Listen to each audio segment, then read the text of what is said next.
Welcome to Homeowners for Justice. This is CJ Holmes, founder and working hard to help everybody save their homes. This is really the cause and opportunity of our lifetime. And thank you so much for joining me today. I just wanted to put this up here so that you know how to contact me.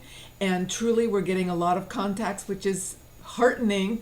And please understand that I'm starting to regularly every day answer the questions on the show, because a lot of the questions are the same, and I'm going to take some of the show today to actually explain how to understand the documents, because I can't explain that to everybody individually. Today, change is in the air. I've been telling you, there's things that are happening and movement is afoot, but we must do everything we can to cement that. It's too easy for one person to stand up and say something and then nothing happens. We have to fill that black hole, so to speak, of news media with so much information and so much understanding that we don't let this opportunity slide. So I'm bringing you today some other voices that I've found. It's wonderful. People are sending me links. I'm listening to these videos, and I'm bringing in the sections that we need to have on record. This is part of the process of the live streams, is to actually make a record that anybody, whenever they find us, can actually go back and listen to and get up to speed with the understanding of what we're doing, what the battle is, why we're so against the foreclosures, how we can possibly fight that, and get more public opinion shifted to our side. That's the whole point. So today we're going to talk about the Federal Reserve again. They're making money out of thin air, and this is the ultimate issue. If they couldn't do that, we wouldn't have had the foreclosure crisis. But nevertheless, while we work on that, we can't just let it go and let them take our houses. So we're going to be fighting back on that. I'm going to show you the price list for suspicious documents. I swear to you, this is what they do. And then we're going to share some supervisors, county, actually they call them commissioners in Oregon. I've been able to finally contact with Multnomah County, and they broadcast their decision to sue MERS. As the supervisors of the county, they're suing MERS. And this is what we want all of our county supervisors to do. So hang in there and listen up to what's going on today. Let's start with creating money out of thin air. So yeah, Lindsay, without further ado, let's get into the information.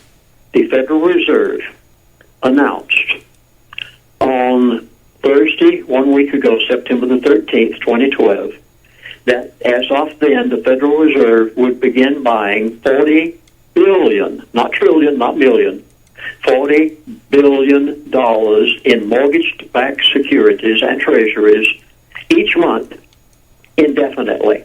QE1 and QE2 was basically a one-time thing.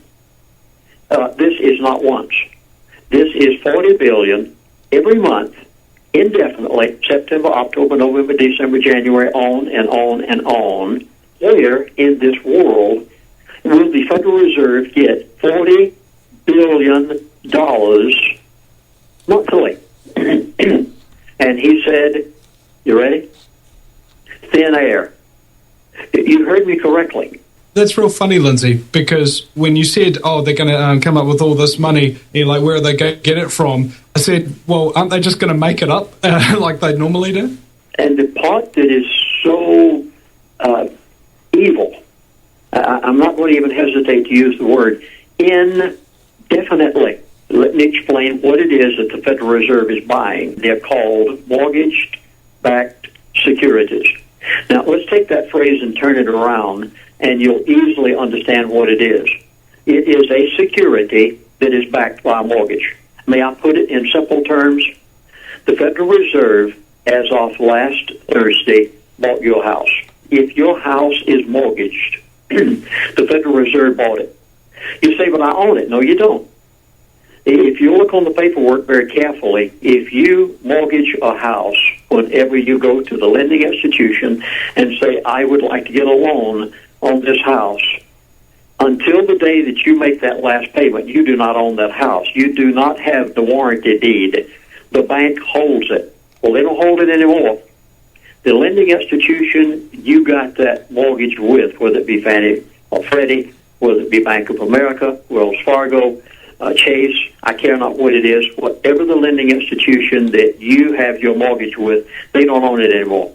Out of thin air, they took nothing and bought a piece of land, a house, a small business, a shopping center. They have the power. Very few people have been willing to accept the fact that what I said was true, that these people have the power to do this, but yet you work day after day after day and can barely make your mortgage payment.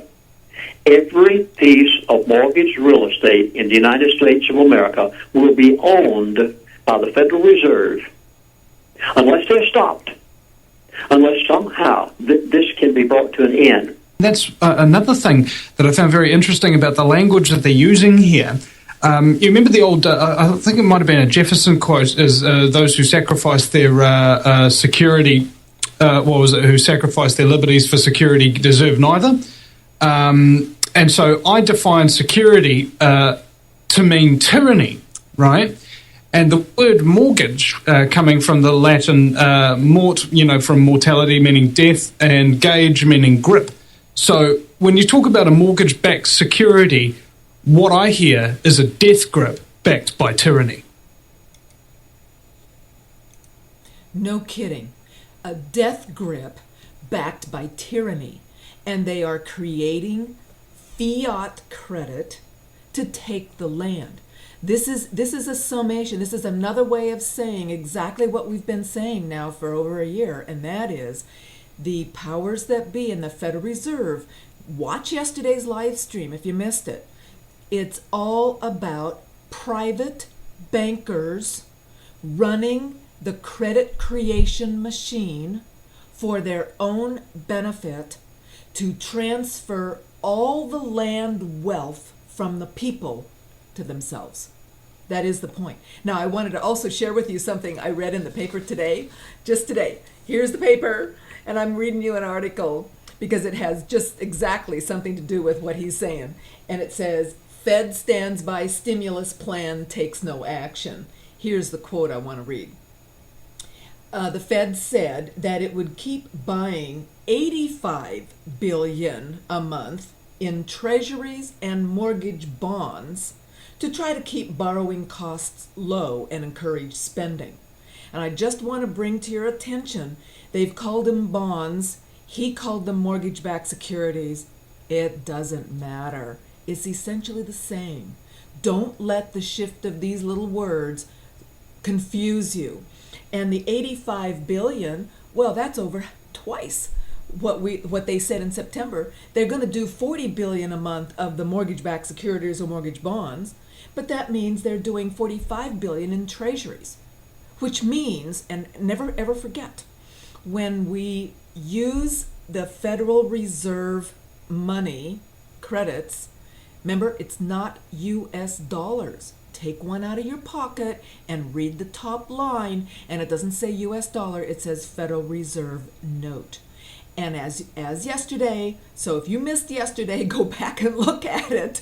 It's all about the Federal Reserve. Well said. Several little videos that really nails it.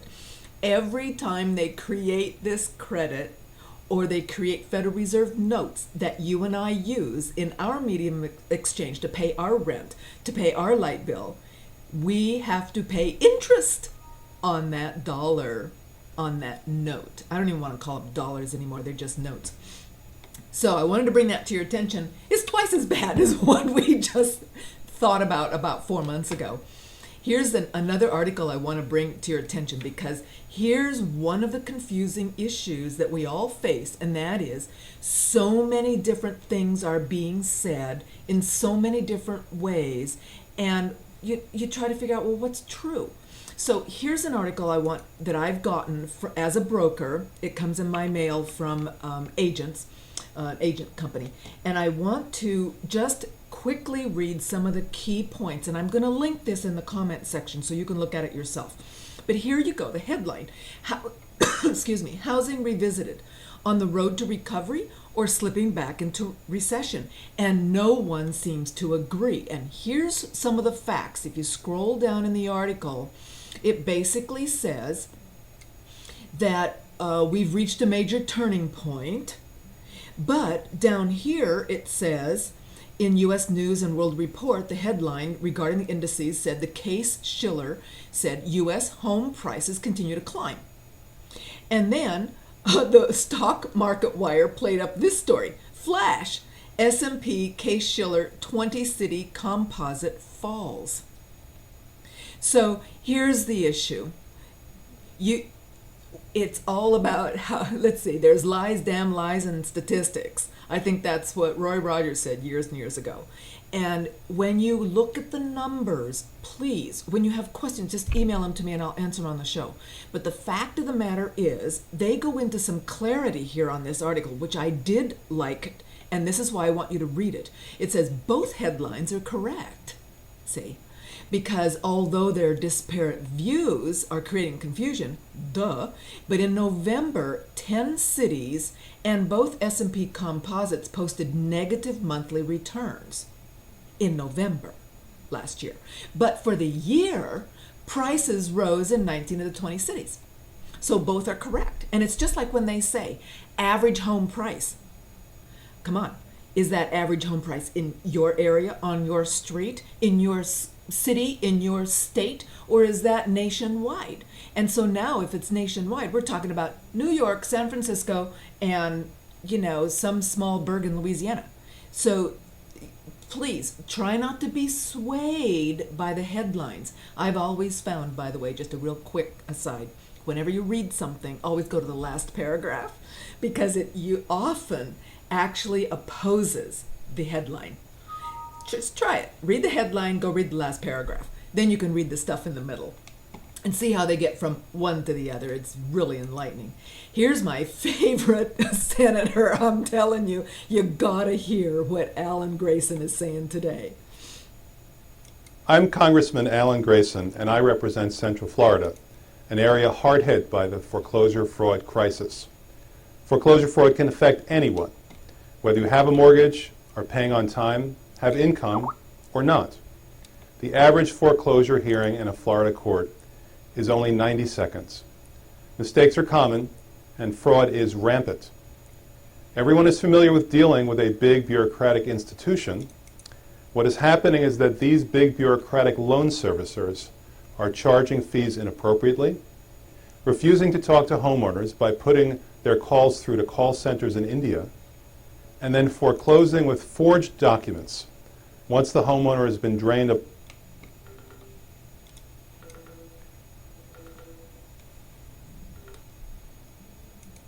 Come on.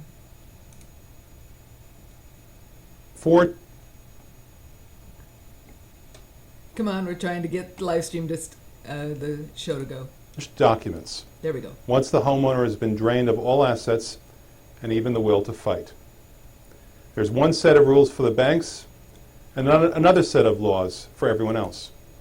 A servicer can ask for fees, it can demand payment, it can send you to one of those call centers in India, and it doesn't have to negotiate. And you now have virtually no rights as a homeowner. Here are 4 bizarre examples. First, last summer, Fort Lauderdale resident Jason Gradensky experienced what has tragically become an increasingly familiar process all across America. His house was sold at a foreclosure sale after a bank notified the Florida courts that Gradensky had defaulted on his mortgage. The foreclosure came as a surprise to Gradensky, according to reports from the Sun Sentinel. Not only did Gradensky not have a mortgage with the bank that sued to foreclose against his house, he never had a mortgage at all. Gradensky had paid cash for his home. Second, one house in Pinellas County, Florida, saw 2 mortgage foreclosure suits brought against it because the banks didn't know who had title to the mortgage. Third, one victim with a perfect payment record of all interest and principal was foreclosed on because of a $75 contested late fee. And fourth, Tim and Nicole West were victims of a predatory loan. In 2005, a bank threatened to sue the couple if they didn't sign a refinancing offer. Their loan servicer has subsequently raised their payments from $1,900 a month to $5,300 a month, with regular forbearance fees required in the tens of thousands of dollars. Finally, the servicer refused to accept payments from the family in the name of negotiating for a mortgage modification. But instead of modifying the loan, their servicer began foreclosure proceedings. The servicer used fraudulent documents to prove that it had the right to foreclose. Here's how it all happened. Securitizing mortgages was originally a way to take the cost of the mortgage off of a bank's books. From 2005 onward, the securitization chain went out of control, and Wall Street wanted as many mortgages as it could get as quickly as possible and as cheaply as possible. In order to allow it to pull out more fees at every link in the chain, these subprime lenders, trusts, and banks decided to cut as many costs as possible, including the cost of record keeping. They didn't keep good records, and they violated the laws mandating that they had to file records with the county clerk on who owned what mortgage title. Instead, the banks simply digitized mortgage titles into a privatized system called the Mortgage Electronic Registry System, or MERS. And it did the transfers by trading Excel spreadsheets among the banks and trusts, rather than endorsing the notes as required by their own contracts, by state real estate law, and by IRS rules. Today, MERS is the registered owner of a security interest in 60 million properties, or about 60% of the mortgages in the United States. In fact, 97% of the loans originated between 2005 and 2008 are in the MERS system. It appears that on a widespread and probably pervasive basis, they did not take the steps necessary to own the note, a borrower IOU, which means that in 45 out of the 50 states, they lack the legal right to foreclose. Thus, every trust now has questionable legal standing in foreclosures in the overwhelming majority of states. In addition, their records were poorly kept, so servicers are basically guessing that they have the right to foreclose when they do foreclose. Obviously, the banks do not want to grapple with the consequences of trillions of dollars of securitized mortgages having no legal standing to foreclose. So they have simply created a system where servicers hire foreclosure mill law firms whose business is to forge documents showing or purporting to show that they have a legal right to foreclose. Some of these foreclosure mills have been featured in the New York Times, and so-called robo-signers, people whose names appear on thousands of affidavits. These appear despite obvious forgeries and overt omissions, and in cases where these people admit that they had no knowledge of what they were signing. The system is so organized that there is a company called Lender Processing Services which allegedly has created the means to systematize this fraud. Lawyers use the LPS system to request which affidavits and documents they need. LPS then has document mills, where they can magically make an authorized vice president of whoever you need and send you backdated signed documents saying that you have the right to foreclose. Courts at first refused to believe this level of rampant fraud even exists, but more recently, they've started to sanction fraud against loan servicers. Here are some examples of signature forgeries used on documents filed with the courts. These are 4 clearly forged signatures of document mill employee Linda Green. Here are 6 signatures of Christina Wang. And here are 3 obvious forgeries of Taiwana Thomas. Finally, this is a mortgage assignment filed with the recorder's office, in which the foreclosing firm forgot to put the name of the assignee. So they instead put bogus assignee. The filing firm simply forgot to change the template for whose home, which family's home, they wanted to take. This is a factory of fraud. Servicers don't make money through routine servicing. It's a break-even business. They make their money on foreclosures at $6,000 for each foreclosure through their fee. When you combine the incentive to foreclose with systemized fraud, it's rampant lawlessness. Fraud is now a big business, and sanctioned in part through the government, as both Fannie Mae and Freddie Mac are shareholders in MERS. We are approaching the point where the easiest way to make a buck is to steal it.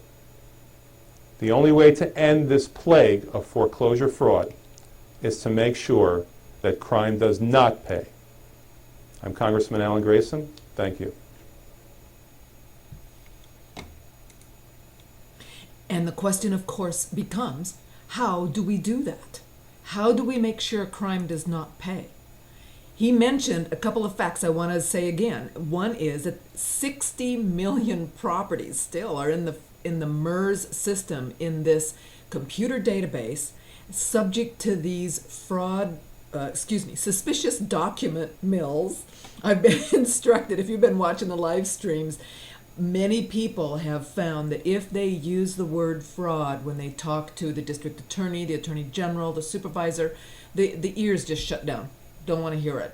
But they are suspicious documents. And here, I wanted to show you right now on screen. I will have that link on the comment section after the show. This is Lender Processing Services DocX price list.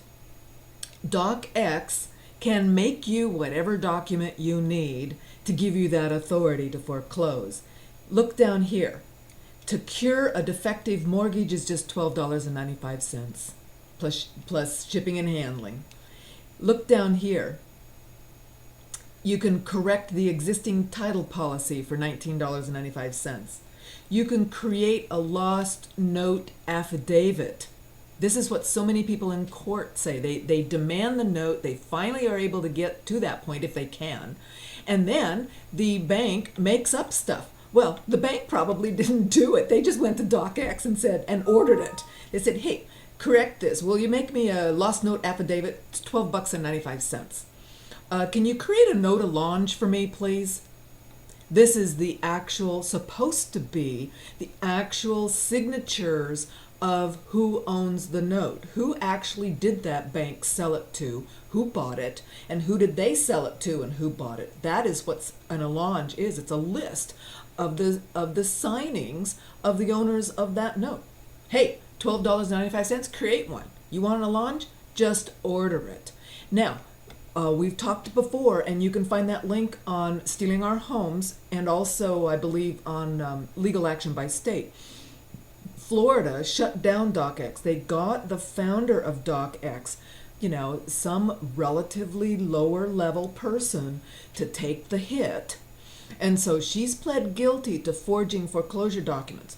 And I'm sure that this chart, this price list, was really helpful in charging that person for this. But the fact is, it's LPS, Lender Processing Services. They're nationwide. It's all of the foreclosure attorney mills that generate these documents. This is just the most blatant example. And we must do some things. We need to connect with Alan Grayson. I've already got people trying on our behalf to connect with him, because we need to support him, and we need to have the people in the country support not only him, but everyone that wants to fight back and is willing to stand up there on YouTube and say, this is a fraud mill and we must stop this. And they are stealing the homes. We've got to support the people that do that. And we've got to get more of those people that do that. Here's an example. This is what's actually happening. And this is exciting, because here you got someone running, Randy Credico is running for mayor of New York. And this is what he's calling himself, the 99% candidate. So take a look at what he says. What I will do on my first day as mayor of New York. I'm going to scroll down and just read the first two things. And he's right. The other four candidates aren't even going to talk about this. But here's his plan. the 17 controversial things he's going to do on his first day. Now, the ones we are really concerned about is number 1 and number 2. Particularly number 1. I will start by doing what Mayor Bloomberg and my 4 opponents in this race won't do. I will fix New York's broken justice system by going after the biggest criminals in our city. Not the bank robbers, that would be the people, but the robber banksters. That's where it is. The big shot Wall Street criminals who have stolen billions from our citizens, wrecked our economy, but whom our politicians won't even indict, let alone put in jail, because they're too rich, too important, have too many friends in high places, and I would add, have access to way too much fiat credit with which they buy off everybody else. He'll do what the U.S. Attorney General, he's referring to Eric Holder right here, is afraid to do.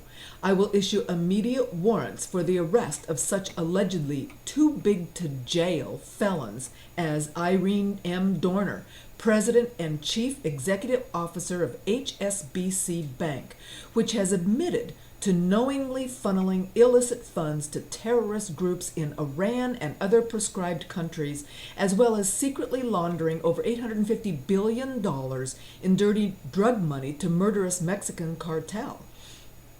And I won't let her get away with it. As mayor, I'll bring criminal charges against Ms. Dorner, as well as executives from Goldman Sachs, AIG, Morgan Stanley, and all the other greedy Wall Street con men who stole our money through fraudulent credit default swaps, phony mortgages, Ponzi schemes, and illegal currency transfers, then paid it to themselves as multi-billion-dollar bonuses. The federal government considers these high-level executives too big to prosecute, but I don't. I will not only prosecute them, I will take steps to recover those billions of stolen dollars from the criminals that actually masterminded and carried out these swindles. Now, the fact is that's what we need. That's what the people need. And as the people organize and start to vote for these kinds of candidates that aren't going to take money from the banksters, that's one of the steps we must follow through and do if we're ever going to change this game. And we have to change the game. They've already organized the game. They win. It's their game. We have to change that game. So thank you for watching, and share this with everyone you know. We have to somehow get that word out to other people. And the only way we can do it is by sending this information out to the people, because it's not just about the mortgages. It's not just if you're facing foreclosure. These robbers are thieving the currency. They're stealing our lives, everything we work for. And this affects everybody on the planet. So this is something every person can get behind. So please share this with others. Now I want to bring to your attention real quickly, we do have people, elected officials that are stepping up. And I've already told you, and I'm going to click real quickly to this, on my notary complaint page, here's the action we need from every recorder. Here's the action we need from every sheriff. These are all county people, officials. And here's the action we need from every attorney general at the state level. At the end of the show, I'm going to link, here's the action we need from every supervisor in every county. I want to segue now to Multnomah County, Oregon, and what they have done. Evidently, the chief, they call them commissioners, we call them supervisors. They're in charge of the county, and they're the ones that have to do the budget, that have to oversee what is going on in the county. And this is the live stream that they did of the session to vote to sue MERS. Now, I've skipped a little bit of it. You can watch the whole thing later, but I did want you to see the testimony. The testimony is pretty powerful. In other states. And I think that counties around the country are calling this question. And so I think the timing is right, because you're not going to be the first person to make this decision and to move and to call this question. And I think you certainly won't be the last. And I'm pleased that the stars have aligned in the 9-day decision against MERS. They've also aligned in you having a respected local firm that is willing to take this on, that you have a respected national firm that is well experienced in these matters to take this on, all with them taking on the risk and no, or very little risk to Multnomah County taxpayers. So And I want to just insert here, what he's referring to is they are authorizing the county attorney to join another firm, happens to be from Alabama, and I'm trying to get in touch with them, and I've had other attorney firms talk to me about doing this for the counties. So the county itself is not having to fund this lawsuit.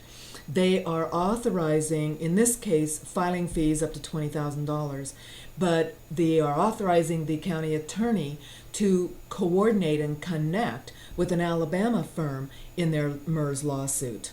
I just wanted to make that clear. I believe you are right to call the question on whether MERS owes Multnomah County residents millions of dollars in avoided document recording fees, and I urge your aye vote. Thank you, Mr. Chair. Thank you, Senator. Morning. Good morning. My name is Kent Snyder. I appear for you in other matters, but I came here today because I was a bankruptcy attorney for 30 years. My firm handled tens of thousands of mortgages, issues, and consumer bankruptcies. But in addition to that, for 6 years, I was on the board of directors of the largest organization in the country, the American Bankruptcy Institute, of judges, trustees, attorneys on all sides, all people involved in the system. I spent 3 years as the vice chair of the Consumer Bankruptcy Committee for that organization, involved with the Bankruptcy Reform Act and a whole variety of things. And I was very pleased when I saw the report, the newspaper article, that the county was going to join in this lawsuit because well, let me say, I don't have a client here. I don't have a dog in this fight other than I'm here as a citizen and as somebody who's been involved representing people in this mess for many, many, many, many years. And I just wanted to make a couple of points and let you know. So I was involved at the American Bankruptcy Institute really when this whole organization was established. And so I was involved in conversations about why this thing was established. And not to go off into some arcane little section of bankruptcy law, but really the Covington and Burling attorneys involved when they set MERS up was really trying to protect the lenders from their potential bankruptcy and have a trustee in their bankruptcy being able to recover, bring back in transfers. So there were two major motivations in the establishment of MERS. One was to streamline the whole process so that they could do all these multiple transfers going on. One of the ways you protect a transfer from a trustee getting it is to record it 3 or 4 times, to transfer it 3 or 4 times. So they would transfer this thing as a way to isolate the mortgages. They were all bundled together into multi-million-dollar packages and sold. The second clear purpose, as we talked about back then, was to avoid the county filing fees around the country. Not only was it a massive amount of paperwork, but you're talking hundreds of thousands of mortgages and millions of transfers. It's a lot of money. And the investment bankers that were packaging these whole things together didn't want to pay the money. Good capitalist system. They wanted to get the return back to their clients, and they wanted to avoid all the paperwork and the hassle. So they created this system where there is a mortgage recorded at the very beginning of the transaction. The next recording in the county is at the very end of the transaction when it's paid off. The 4, 5, 6, 7 transfers that took place in the middle were all held inside an electronic transfer system. They also then would split the note and the trust deed apart and have different transfers of the whole thing. Now, as an attorney representing people, it is incredibly frustrating for the people because you could never find out who actually owned the loan. And for people who were trying to modify or to resolve their problems, we could never find out who actually to talk to resolve it. And that's been an ongoing problem, and that's been a lot of the litigation. What finally has come about recently, though, is the litigation to try and get MERS and the people who really pocketed all the money out of this whole system back starting in the 90s to pay up. The counties have gotten the short end of the stick in this thing throughout the country, as well as the borrowers. I'm here to think there's a human side of this for the individuals who have been caught up in this mess. We always refer to it as the MERS mess. There's also the economics. The counties have been shortchanged. People have been, they were supposedly not going to pay the fees because that savings would be passed on to the borrowers. It never was. In fact, their fees have always gone up. And then the last thing the representative said is that there's a rule of law we have in this country, and one of the rule of law is if you follow the law. You want to have the benefit for the lenders, that they want to have the benefit of taking advantage of a streamlined foreclosure process by going through a non-judicial notice and sale, that they have to follow the law. It's not hard. You just record the transfers every single time so that everybody knows what's going on. It's transparent, the fees are paid, and you know who to talk to if there's an issue. So they get the benefit, they got the financial benefit, they get the money, but they don't want to play by the rules. And it's time for the county to join in making them to pay up. So I totally urge you, just as a private citizen, as somebody who's been involved in the system, to support going forward with this suit. Thank you. Thank you. Morning. Good morning.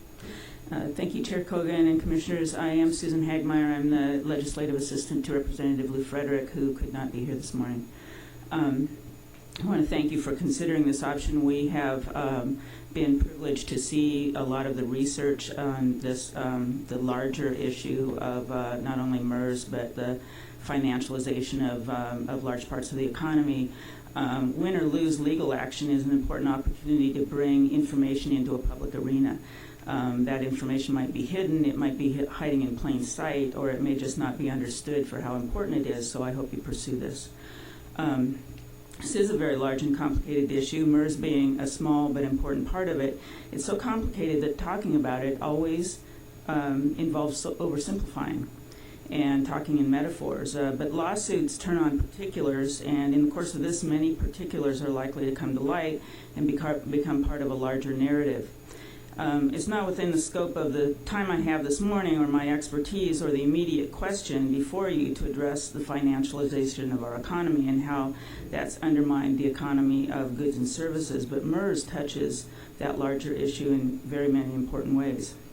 Instead, I want to focus on the county's particular interest in MERS and what MERS has done and is doing.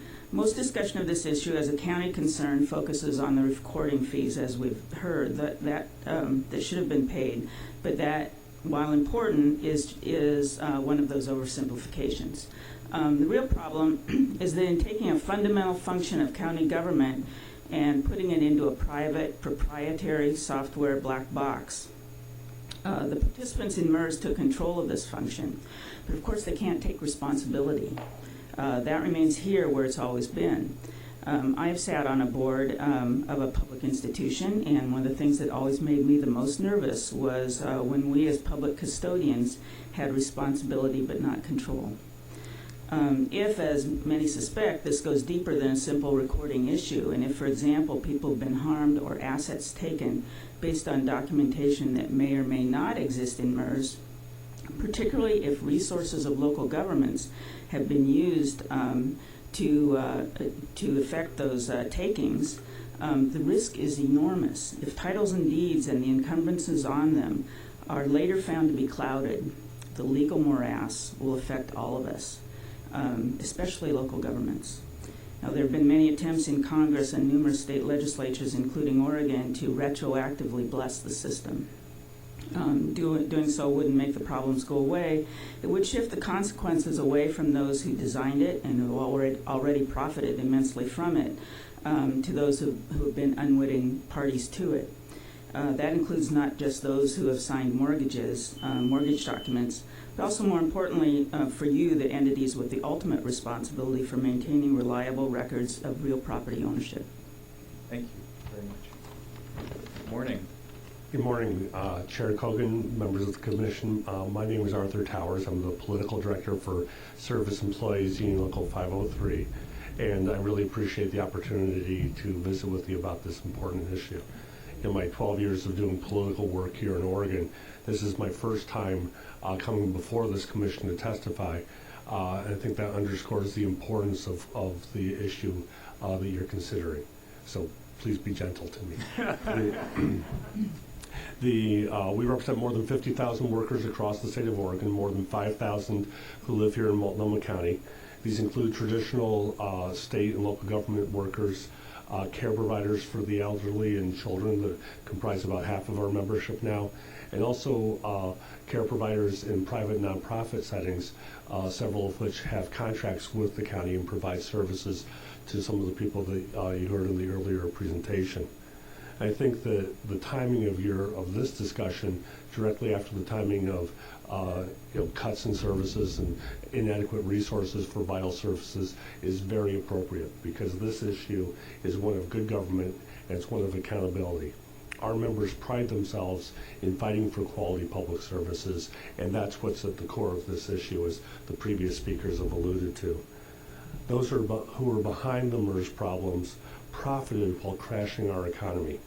And the impact of these actions reverberate throughout the state's public pension system, throughout our housing market, throughout funding for a variety of public services, and again, into the discussion you just had regarding homelessness. Our members who help with children's mental health issues and drug and alcohol issues don't have the resources they need, and by pursuing this litigation, you're helping to recoup some of those losses. So it's really an important step forward. This is an issue that we see playing itself out not just locally but across the country. It's something that our union nationally is very concerned about. And so the willingness of this commission to take this step just really makes me proud to be a resident of Multnomah County. So thank you very much. Thank you. Thank you very much. Rita, if you could call the next group. Heather Serotak, Angela Hill, and Michael Callahan.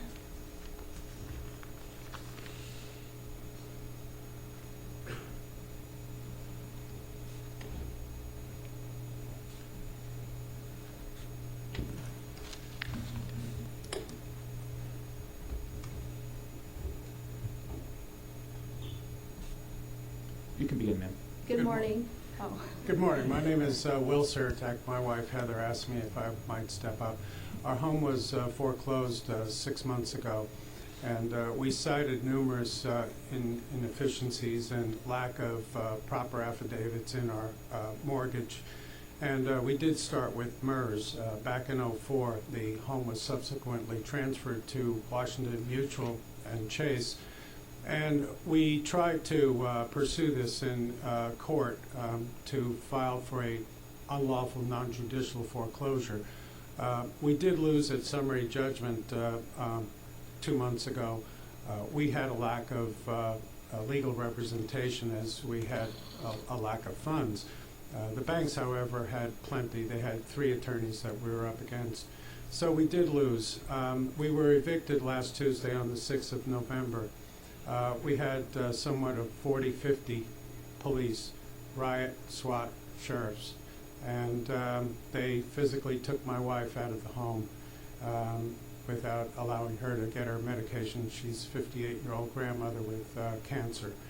And we want to make the statement that we hope the Commission and Multnomah County can pursue MERS and the malfeasance that the banks have been conducting over the last 10 plus years, and to bring the funds back into the coffers where they're rightfully belonging, and to hope that the evictions and the foreclosures, maybe we can put a moratorium on them until we can sort these things out. Thank you. Thank you for coming in. Ma'am. Good morning, everyone, all of the commissioners and everyone present. On the human side of things, my name is Angela Hill, and I'm a single mom of 2 children. I'm here this morning in support of your decision to go forward against the MERS system. I just have to thank Jesus, because I prayed for this day and I prayed for this opportunity. I'm a victim also of the MERS, my family home, due to loss of my small business adult foster care home. And I just see this as a global problem sweeping not only the country but the globe. And people are committing suicide. They're losing their assets. I'm not going to follow this paper. I'm just hurt by everything that's going on, and it could be at your door next if you just question your banker about your mortgage. I lost that home, and it was to MERS, which is an illegal system. We have played by the rules all of our lives. What is the American dream this day? What is the piece of the pie? You know, I went to school, I became a registered nurse, I'm a University of Portland graduate, and I love the frail elderly people. My business was sabotaged, and anyways, I'm here as a human being and a concerned citizen and a person concerned for Will and all the people on the globe. And I just thank you and commend you for making the right decision, you know, against MERS, because it was so heart-wrenching when to be called by one of my neighbors because someone showed up on my driveway who happened to be a locksmith, changed the locks. I had no notification whatsoever. My children and I were at the Christian supply store getting ready to listen to a book author, The Shack, and I had to call a pastor, call some friends. We drug our stuff across the street to the adult foster care home, which it's in litigation right now. A lot of people don't have other places of shelter to drag their stuff to, you know, across the street. Fortunately for me, I was able to do that with an 80-something-year-old pastor, a 12-year-old grandson of his, my daughter, who was probably about 12 at the time, and my son, who was, anyways. My home right now, the foster care home that I'm trying to save, is in litigation thanks to people like Mike and us getting together and coordinate our own personal coordinating efforts, because who can afford an attorney? Anyways, is that the beat? I thank you and I commend you for making the right decision. Thank you very much for coming in. Good morning. Good morning. Hey, I want to thank that previous panel's intellectual discussion about MERS. It was really exemplary.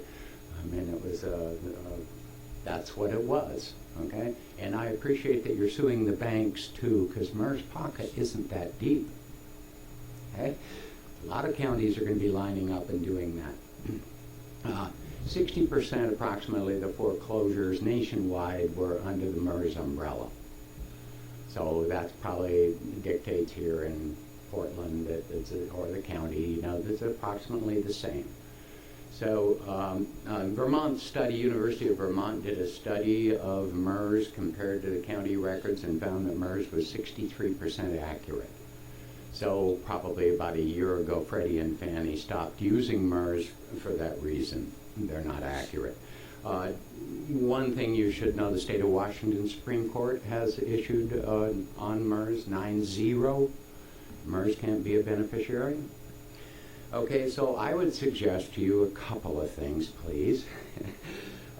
Please ask the clerk not to accept any documents that names MERS as a beneficiary.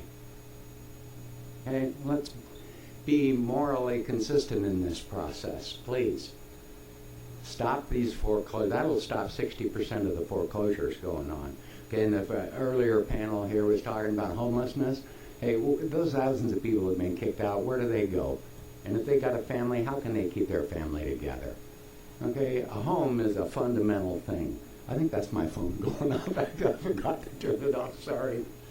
And the other one is to tell the sheriff to go ahead and deliver the eviction notice and then leave.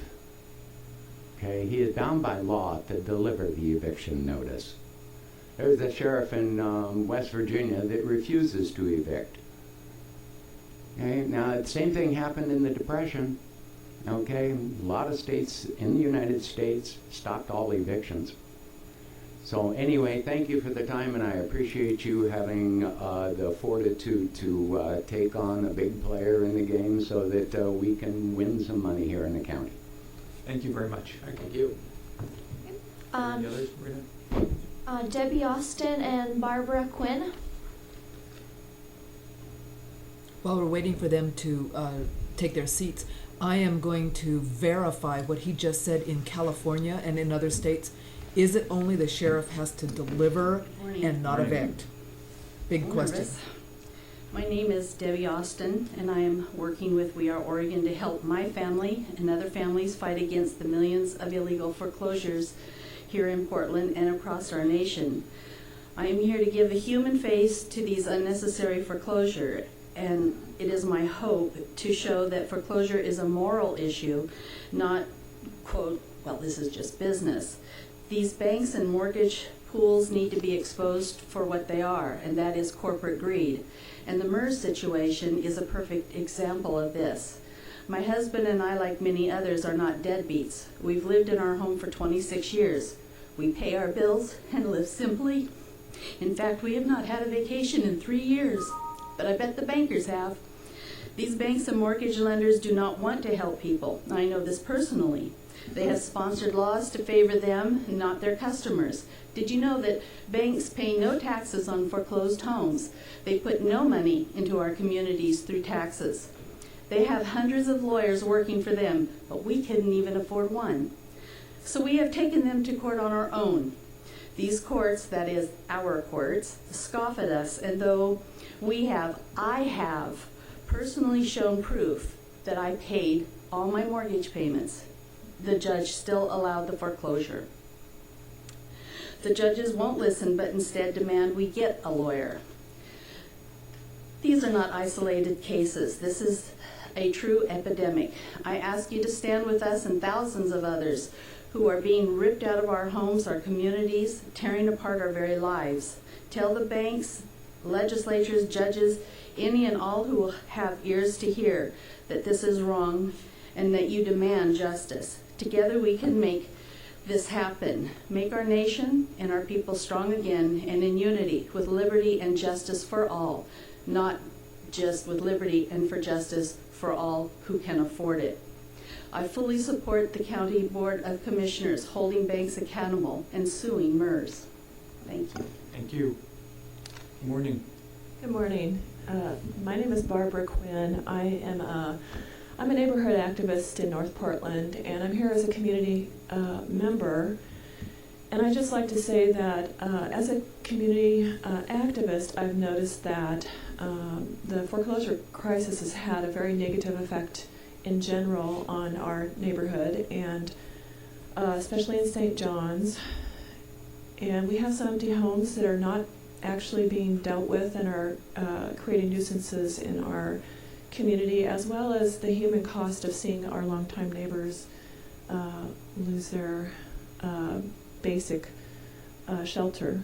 It's a very, very negative crisis in our community, and I really appreciate the fact that the county leadership is taking a position of leadership in addressing the problem today. I totally support this vote, and I would encourage you to take even further leadership in that I really agreed with the gentleman who testified earlier that the sheriff, though he is by law required to place the eviction notice, that this crisis really needs to be dealt with on a more basic level than evictions, and we need to talk to banks about their processes. Their processes are not consistent. Some of them are questionably legal, and I think a moratorium would be a good step in the right direction that would help our communities face this crisis more fairly than they are right now. And so I encourage you, I really appreciate the leadership you're taking. I appreciate the leadership that the state legislators have taken in this crisis, and I would encourage you to take the extra step and move towards moratorium as soon as possible so we can get some of this straightened out before we start evicting people. Thank you. Thank you very much. There you have it, guys. That's pretty powerful testimony. And I wanted it on the live stream because it's from everybody, from the people that have been working for the banks in the past to all the people that are now suffering and being evicted. And like I said earlier in the show, I would like to, if you can help us research the sheriff delivery of the eviction and not doing the eviction, the legality of that, or the fine tuning, how that might work, that could be very, very helpful. Please help us figure that out. Now, I had talked on the email blast and on the tweet that I wanted to talk about the documents. I'm getting lots of questions, as you would imagine. And we're real close to the end time. So I'm going to actually just briefly touch base, answer a couple of questions before we close. And I will commit to doing a specific how-to live stream showing each of the steps, probably next week. And I'll announce it when I have all of my documents and presentation in order, because right now we're just taking bits and pieces as they come, as the questions come. So if you want to really understand the process the people are taking, everyone says, you've heard it already, we need to stop them. And the fact is, most of these court actions are going to take a long time, and they don't necessarily come with any kind of injunctions. So the judges aren't telling the recorders, don't accept any more of these documents. The people are going to the recorders and saying, please stop taking them, but the recorders are saying, I can't. They send it to me, I'm supposed to record. So this is the big gap, and why we're talking about what can the people do right now to try to delay and postpone an auction on their home.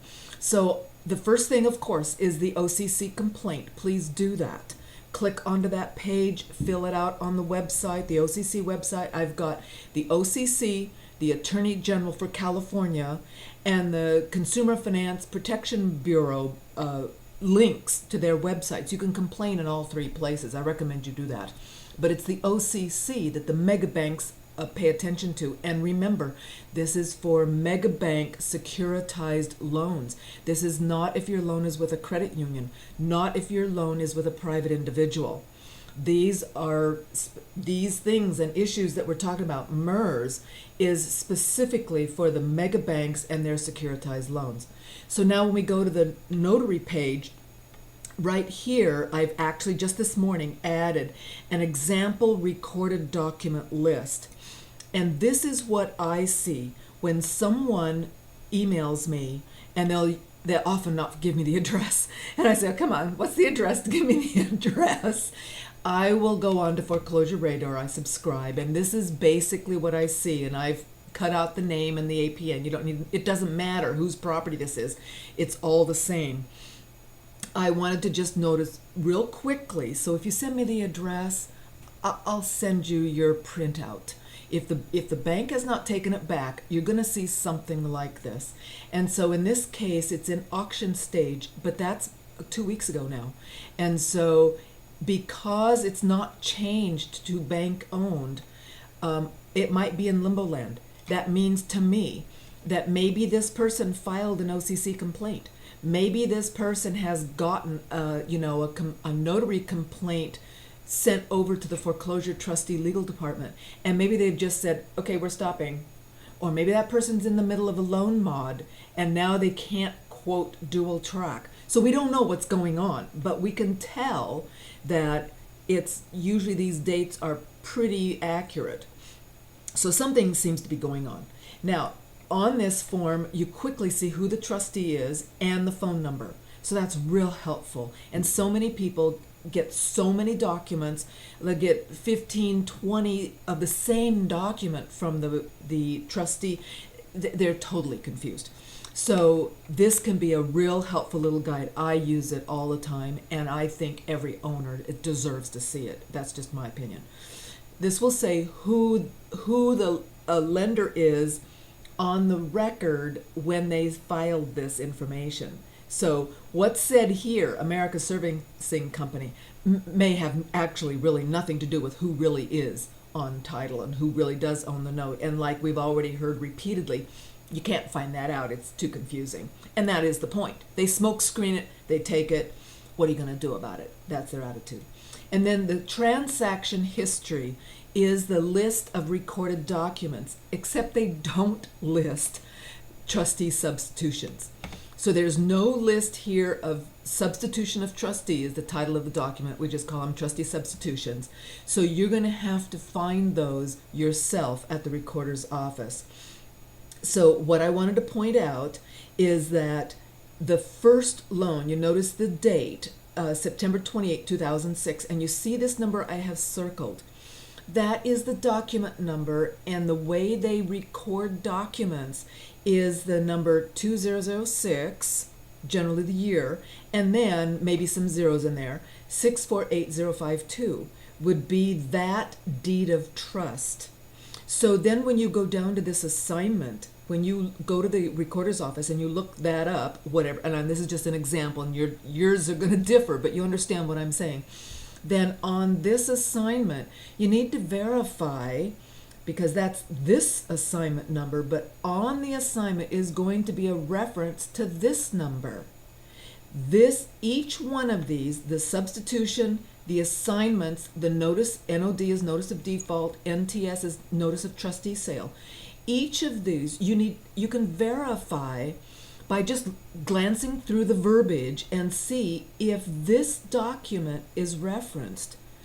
Because sometimes maybe this NOD, we don't know until we look, could reference something else. Maybe it could reference this loan. Maybe this number is on it. So when you go to the document, to the recorder's office, if you want, just email me your property address. And it's just for California, Nevada, Oregon, Washington, and if it's not on the system, I'm sorry, I can't send it to you. But if it is, I'd be happy to email it to you, so you have at least this record, which is very helpful. And then when you go to the notary page, you'll notice that I've said the only things you need to get certified to file a notary complaint, and then to copy that complaint to like the district attorney or the attorney general, and then they can use that in court, would be certified documents from the recorder's office for just those things that are notarized. And the only ones that are notarized are the assignments, the substitutions, and any trustee deed on sale. This hasn't sold, so we don't see that list there. And if it had sold, that's all we would see. We wouldn't see all of the rest of these documents. So that's the point that I want to make as people try to learn, okay, how does this work? It's sort of like a library system, and this is what it is. That's how they've done the document numbers. You can look through each one of these documents to verify that the notice in the loan, the deed of trust that is in default, is this one, and then that's the one you want to work with. And then, I highly recommend, please, when you have a chance, after you get the certified copies, you can still make copies of the certified copies. They stamp the back. And send me, either fax or send me copies, because I'm building that database of signatures. You'll notice that the notice of sales and the notice of defaults are not notarized, but they're signed. They're signed by somebody, and that's the database of these signatures that we're trying to build. And that database is on my suspicious documents page. So I just wanted to give you these brief overview, and then I wanted to show you real quickly. I have a spreadsheet. You can download it. It's an Excel spreadsheet. This is just an example of some documents. There's, dozens of documents on a property, and they don't all necessarily apply. And in this case, so when you fill your spreadsheet out like this, here's the notice in this deed of trust in default, and here's the number. This is the number that you need to see. So on this, see, it didn't show up on this substitution and reconveyance. It wasn't on this substitution reconveyance. So those documents don't apply into that specific notice of default. Every one that applies to that deed of trust, those are the ones you want to focus on. So in this case, the only ones out of all of these documents that applied based on the document number, we've pulled out. And there's a substitution, notice of default, notice of trustee sale, and then the trustee's deed. And so then as you fill that in, notice how some of these big long names there are. that can be a stumbling block for the bank. But nevertheless, the signatures that you're going to be looking for, like in this case, would be the signer. Those are the ones, do we have multiple copies of them? Different signatures, because that brings that signature into question. And then these are the notary names. So if you're going to file a complaint, you'd file just against these. Don't waste money filing against these others. They didn't have anything to do with the specific notice in default. And so even if you got a complaint, it's not going to affect that default. Does that make sense? All right, that's enough for now. We've run over our time a little bit. Please email me your questions and I will answer them tomorrow on the show. Thanks for watching. Be sure to share this with everybody you know, because literally this affects the planet. Thank you very much. Until tomorrow.